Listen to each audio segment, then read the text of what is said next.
everybody, how are you today? Cracking our neck. We are ready to go. I am your host, Michael, and this is my beautiful bride, Michaela. Again, we are just so blessed that you came in today to listen to another episode of The Good Life with the Stoners here. We love that you're here, and we got a good show today. We got some good little tips today. Yeah. So, what do you think we're going to talk about today? Well, it's mindfulness and something that you could implement right now. I think way too often do we think of mindfulness as something that we have to spend years and years and years to figure out.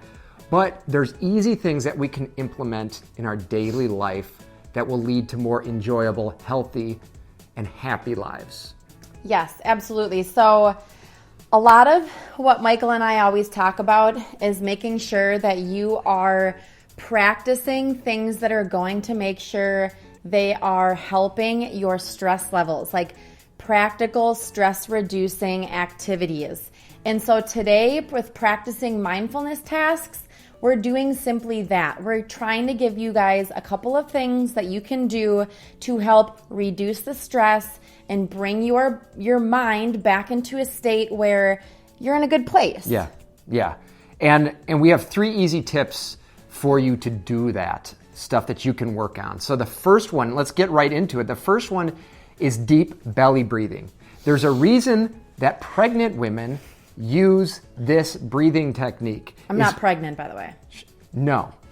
Hopefully not. Scare. No, just kidding. Just kidding. Is belly breathing. So breathing from the down part of your belly instead of just right here in your mouth, breathing deeply. Breathing from your abdomen rather than from your chest. A lot of people take a deep breath and they open up their rib cage, and really what you want to do is think of your abdomen and your stomach as a balloon, and you're actually like letting your belly and your abdomen expand, and that's where you're bringing the air in and the oxygen rather than just opening up your lungs and doing a chest breath. Yeah, it really, and why we want to tie breathing into mindfulness is that it really brings you centered. And it brings you into your surroundings. It brings you comfortable with your body, understanding your body a little bit more and what's going on when you are breathing, which then makes you more mindful of what's going on. So easy number 1 tip. Yeah. Another tip is just making sure that you are checking in with your feelings. How are you doing every single day? Why do you maybe feel anxious? Are you holding on to anger or are you grieving? Like, just checking in with your feelings regularly is really going to help you realize what maybe you need to focus on in that given day. Since every single day we're going through something different. Mm-hmm. We have different emotions, we have different feelings, and it's important to tap into those and to also realize once you figure out how you're feeling, how you can personally respond to those feelings. What do you need for that day? Do you need to give yourself more grace? Do you need to give yourself more compassion? The more you can tap into your own feelings and what you're personally going through, you can also be mindful and help other people tap into their feelings and how they're doing. You can also give them that grace and compassion for where they're personally at in that day. I think sometimes we go through these moments where we get really upset because of how somebody responded to us or something that somebody said to us. And a really good reminder is like thinking of the fact that you have no idea what that person's going through today. And if you are really good with being in tune with your own feelings and emotions, I think it helps you also put yourself in other people's shoes as well, so that we can be more loving and mindful and compassionate to other people as well. Yeah. And it's a healthy release of energy too, or a release to really understand where you're at too. If you're not checking in with yourselves, think of a balloon. If a balloon continues and continues and continues to get larger, eventually it's going to pop.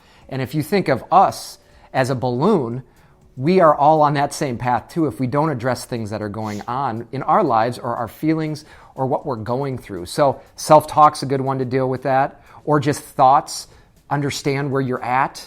And again, those personal check-ins like that. Yeah, Very or important. On the same analogy as a balloon is like a lot of people give the cup analogy of like, your cup keeps filling, your cup keeps filling, your cup keeps filling, or it keeps depleting, right? So you're either being filled, your emotions and your feelings and your needs are being filled, your cup is going to be way higher. That also has to deal with self-care, mindfulness, how you're doing and checking in with yourself daily. But the more you deplete that cup, the more you pour into others without pouring into yourself, you're constantly going to be dried up and your cup is going to be empty. Being mindful does the complete opposite of that. It's going to fill you up and help you be more balanced.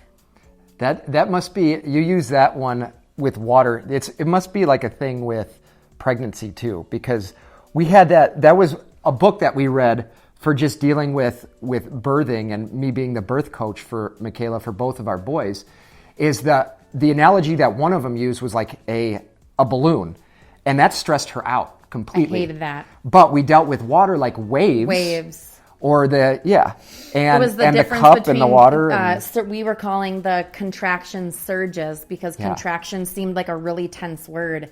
And so we were calling them surges, and the birth coach had said, think of a balloon when you're having a contraction. It's like, expanding. And I was like, gosh, that makes me feel like I'm just going to pop. Like, I'm big enough right now. I don't right? deal with And that. so then the birth coach had said, think about waves. Your surges are coming in waves. And like the thought of water was so much more calming to me.